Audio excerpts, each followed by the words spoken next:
بسم اللہ الرحمن الرحیم۔ السلام علیکم۔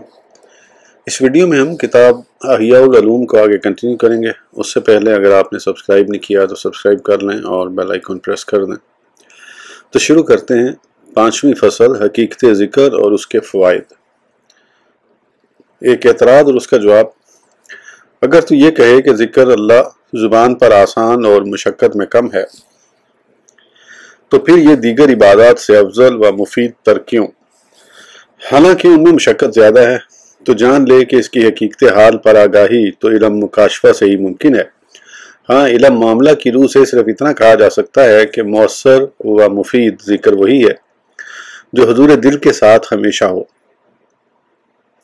اگر زبان ذاکر اور دل غافل ہو تو نفع کم ہوتا ہے۔ اس بات کی تائید احادیث مبارکہ سے ہوتی ہے۔ اسی طرح کسی لمحے دل کا حاضر ہونا اور پھر دنیاوی مشاغل میں مشغول ہو جانا بھی نفع کم کر دیتا ہے۔ کل وقت یا اکثر اوقات حضور قلب کے ساتھ ذکر الہی تمام عبادات پر مقدم بلکہ سب سے افضل ہے اور عملی عبادات کا انتہائی نتیجہ ہے۔ ذکر کی ابتدا بھی ہے اور انتہا بھی۔ اس کی ابتدا بھی انس و محبت لازم کرتی ہے اور انتہا بھی، اور یہی دو چیزیں مطلوب ہیں۔ رضائے الہی کا ارادہ کرنے والا ابتدا میں اپنی زبان و دل کو بتکلف و سادس سے بچا کر ذکر اللہ میں مشغول رکھتا ہے، اور اگر اسے اس عمل پر استقامت نصیب ہو جاتی ہے تو وہ اس سے مانوس ہو جاتا ہے اور مذکورہ محبت اس کے دل میں گھر کر جاتی ہے۔ اور یہ بات کوئی حیران کن نہیں، کیونکہ عام طور پر یہی دیکھنے میں آتا ہے کہ جب ایک شخص کے سامنے کسی اجنبی اور غیر موجود شخص کا ذکر اور اس کے اوصاف کا بار بار تذکرہ کیا جائے تو اس کے دل میں جذبات محبت ابھرنا شروع ہو جاتے ہیں، بلکہ اس کے اوصاف اور کثرت ذکر کی بنا پر اس کا عاشق ہو جاتا ہے۔ پھر وہی ذکر جس کی کثرت ابتدا تکلیف کا باعث تھی، اب جب اس کا عاشق ہو گیا تو اسی ذکر کی کثرت پر یہ ایسا مجبور ہوتا ہے کہ اس کے بغیر چین نہیں آتا، کیونکہ من احب شیئا اکثر ذکرہ، یعنی بندہ جس چیز کو محبوب رکھتا ہے اس کا تذکرہ بھی کثرت سے کرتا ہے، اور جو کسی چیز کا ذکر زیادہ کرتا ہے بتکلیف ہی صحیح آخرکار اسے پسند کرتا ہے۔ اسی طرح شروع میں تکلف کے ساتھ ذکر کا نتیجہ انس و محبت ہوتا ہے، حتیٰ کہ ایک وقت ایسا آتا ہے کہ اس سے باز رہنا مشکل ہو جاتا ہے، تو جو چیز نتیجہ تھی اب وہ سبب بن جاتی ہے۔ اور اکابرین کے اس قول کا یہی مطلب ہے کہ میں نے 20 سال تک قرآن پاک پڑھنے میں رعایت کی اور 20 سال تک اس سے نفع اندوز ہوا۔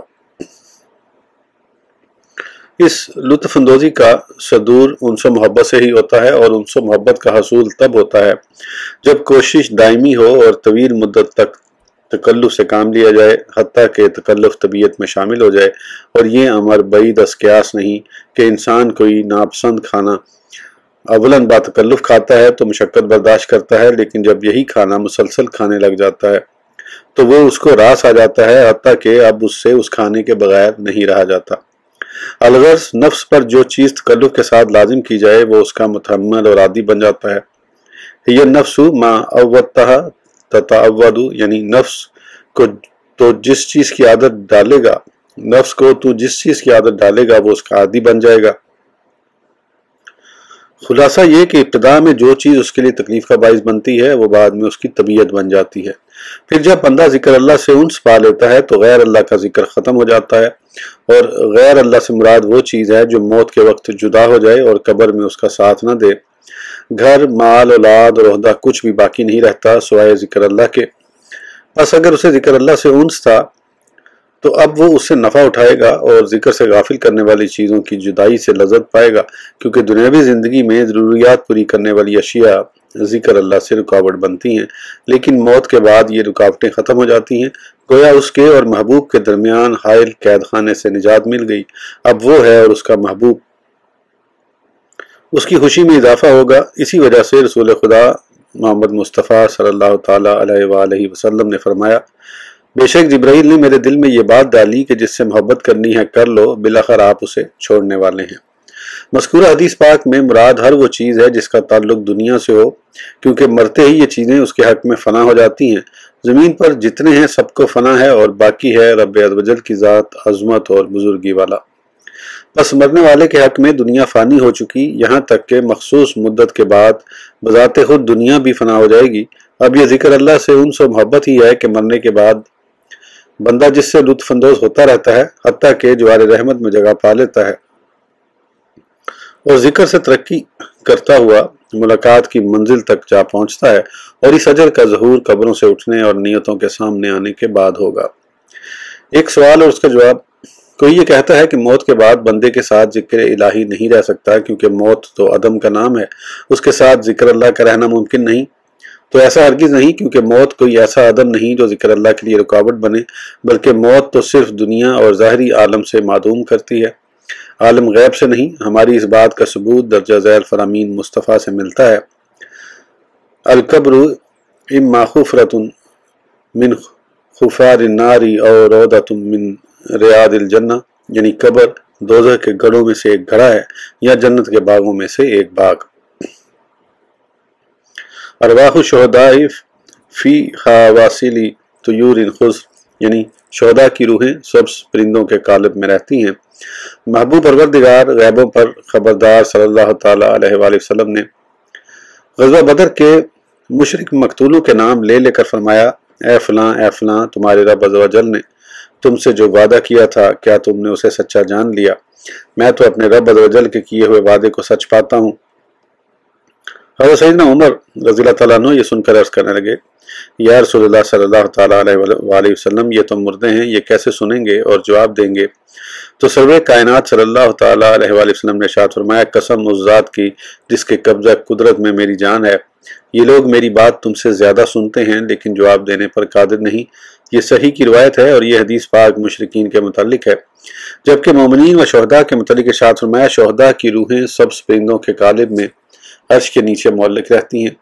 مذکورہ روایات سے معلوم ہونے والی کیفیت و حالت بھی ذکر اللہ سے مانے نہیں، نیز ارشاد باری تعالیٰ ہے، وَلَا تَحْسَبَنَّ الَّذِينَ قُتِلُوا فِي سَبِيلِ اللَّهِ أَمْوَاتًا بَلْ أَحْيَاءٌ عِندَ رَبِّهِمْ يُرْزَقُونَ۔ سورہ آل عمران ترجمہ۔ اور جو اللہ کی راہ میں مارے گئے ہرگز انہیں مردہ نہ خیال کرنا، بلکہ وہ اپنے رب کے پاس زندہ ہیں، روزی پاتے ہیں۔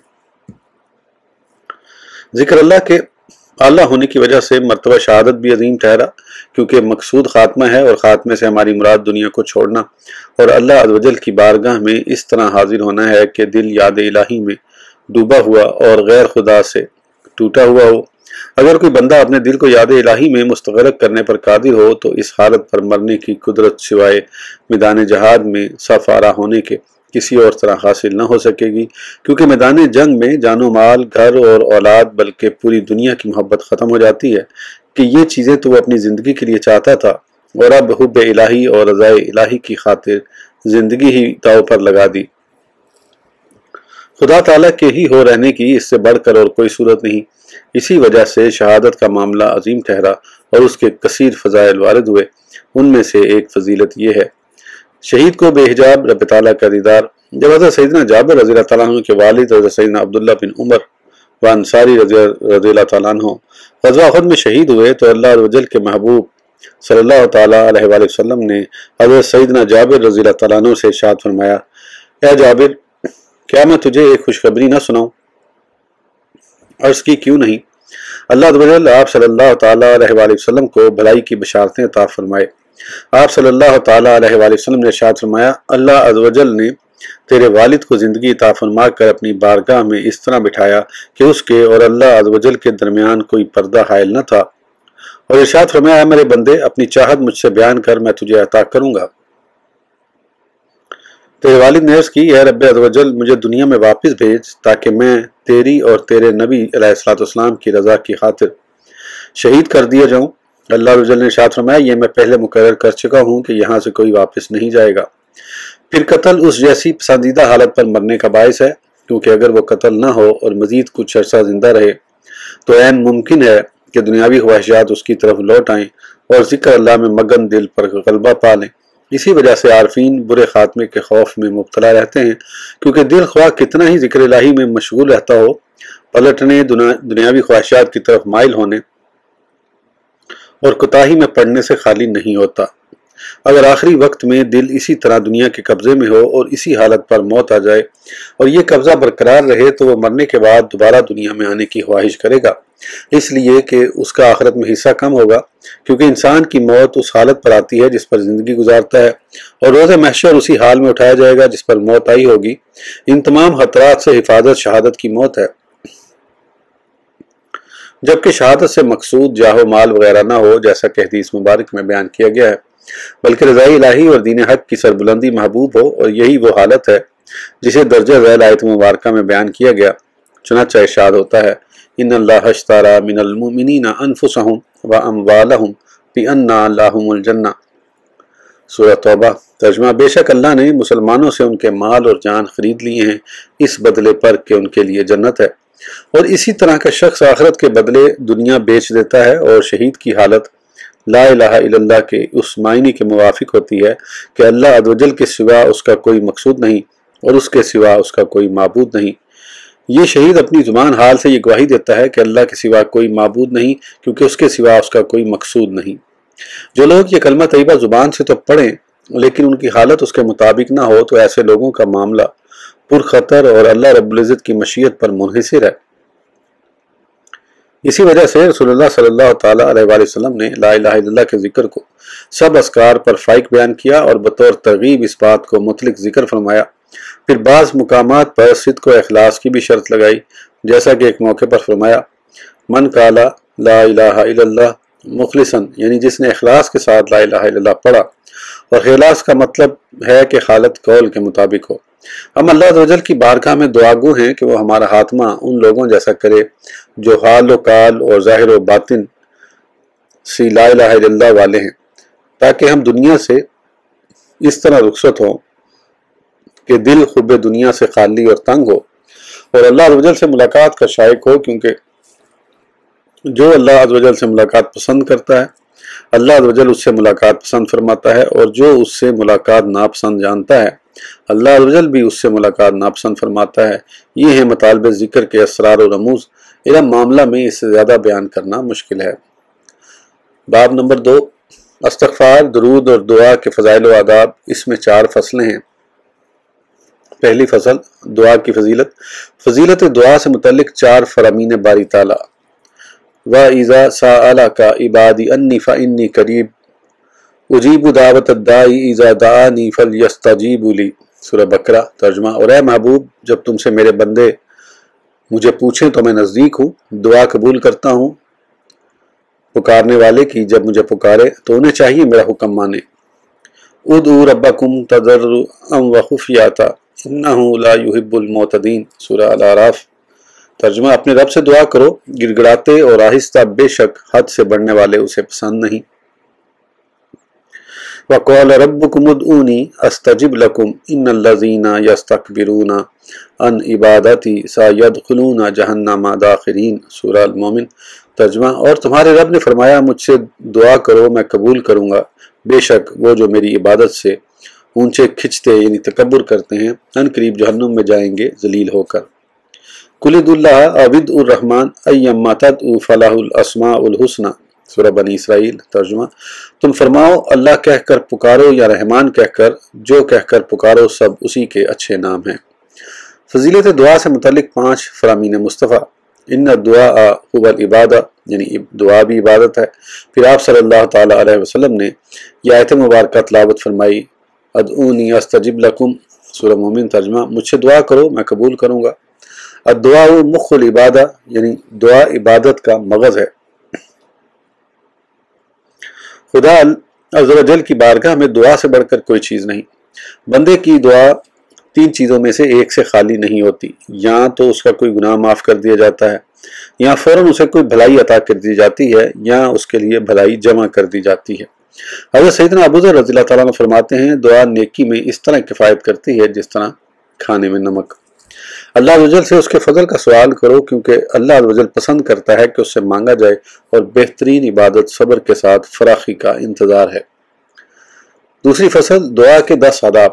پہلا ادب، دعا کے لیے اچھے اوقات کا خیال رکھا جائے، جیسے 9 ذی الحج کا دن، ماہ رمضان، روز جمعہ اور سحر کا وقت۔ وقت سحر کے 3 فضائل۔ اللہ عز و جل ارشاد فرماتا ہے، وَبِالْأَسْحَارِ هُمْ يَسْتَغْفِرُونَ، سورہ زاریات۔ ترجمہ، اور پچھلی رات استغفار کرتے۔ حضور نبی پاک صلی اللہ تعالیٰ علیہ وسلم نے فرمایا، رات کے آخری تہائی حصے میں اللہ عز و جل آسمان دنیا پر خاص تجلی فرماتا ہے اور ارشاد فرماتا ہے کوئی دعا مانگنے والا کہ اس کی دعا قبول کروں، ہے کوئی سوال کرنے والا کہ اسے عطا کروں، ہے کوئی بخشش کا طالب کہ اسے بخش دوں۔ حضرت سیدنا یعقوب علیہ نبی علیہ السلام نے اپنے بیٹوں سے جو کلام فرمایا تھا، رب تعالیٰ نے بینہ اسے اپنے پاک کلام میں ذکر فرمایا، چنانچہ ارشاد فرمایا سوف استغفر لکم ربی، سورہ یوسف۔ ترجمہ: جلد میں تمہاری بخشش اپنے رب سے چاہوں گا۔ اس سے آپ علیہ السلام کا مقصود بوقت سحر دعا کرنا تھا۔ بیان کیا جاتا ہے کہ آپ علیہ السلام سحر کے وقت کھڑے ہو کر دعا میں مشغول ہو گئے اور بیٹے آپ کے پیچھے آمین کہتے تو اللہ عز و جل نے وحی فرمائی کہ میں نے انہیں بخش دیا اور عہدہ نبوت سے سرفراز کیا۔ اس ویڈیو کے لیے اتنا ہی، پھر انشاءاللہ اگلی ویڈیو میں آگے کنٹینیو کریں گے۔ اس وقت تک کے لیے اجازت دیجیے، سبسکرائب کرنا نہ بھولیں۔ اللہ حافظ۔